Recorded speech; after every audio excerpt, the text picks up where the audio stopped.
स्थिति आम देखा गोटे साई को आम देखते पूर्वर जे लोक गहली अच्छा एवं संपूर्ण भाव लोक मैंने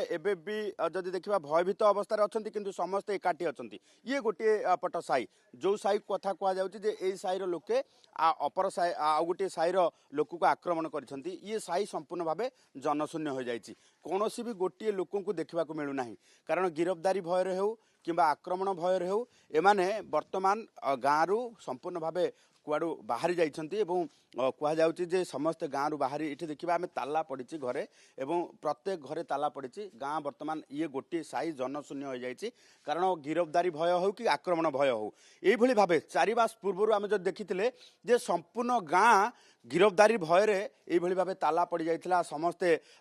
ଗାଁର ଛାଡ଼ି ପଳେଇଥିଲେ ଏବଂ ଗାଁ ଜନଶୂନ୍ୟ ହୋଇଯାଇଥିଲା କିଛି ସମୟ ଆମେ ଯଦି ଦେଖିବା ଯେ 15 ଦିନ ପୂର୍ବରୁ ପୁରୁଷ ଶୂନ୍ୟ ହୋଇଥିଲା 15 ଦିନ ଯେଉଁ ଘଟଣା ଘଟିଥିଲା ତାପରେ ଜନଶୂନ୍ୟ ହୋଇଗଲା କାରଣ ମହିଳାଙ୍କୁ ମଧ୍ୟ ଗିରଫ ଯେତେବେଳେ କରାଗଲା ଏବେ ସେହି ପରିସ୍ଥିତି ପୁଣି ଥରେ ଗୋଟିଏ ସାଇକୁ ଆସିଛି ଗୋଟିଏ ସାଇର ଲୋକେ ବର୍ତ୍ତମାନ କବାଟ ତାଟି ପକେଇ ବର୍ତ୍ତମାନ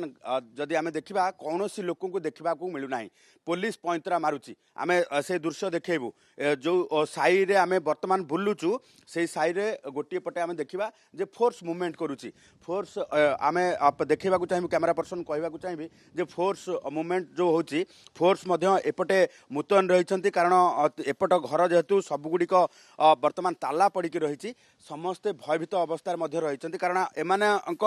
विरुद्ध रे अभियोग आसुची जे एई माने ही आक्रमण करिसंती सनातन दास जे रहिछंती तांकर बहु एवं सनातन दास को आक्रमण करिकी अति निर्मम भावे एठी जेतले गुरुतर आहत करा जायछि गुरुतर करा जायछि सेतेबेले ये साईर लोकंकर इन्वॉल्वमेंट को नेकी समस्त अभियोग करूछंती तेणु एई साईर लोके वर्तमान कोनोसी भी घरे गोटिए पर गोटिए घर आमे वर्तमान चेकिंग करछु ग्राउंड जीरो रे सेतेबेले कोनोसी भी गोटिए घरे वर्तमान लोक नाहंती कारण सब बाहर पटु ताला लागिछि गोटिए भी लोकंकु देखिबाकू मिलु नाही कारण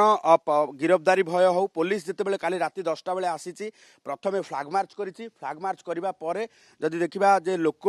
पुणी थरे सेही पुनर्बार पुराना जो घटना घटी पुराना घटना रे भयभीत अवस्था रही भयभीत अवस्था को रही जे गिरफ्तारी हो जबे कि पुनर्बार आक्रमण हम कौनसी भी गोटे घरे ए साई रे वर्तमान देखा मिलूना क्या भी सबू घरे ताला लगी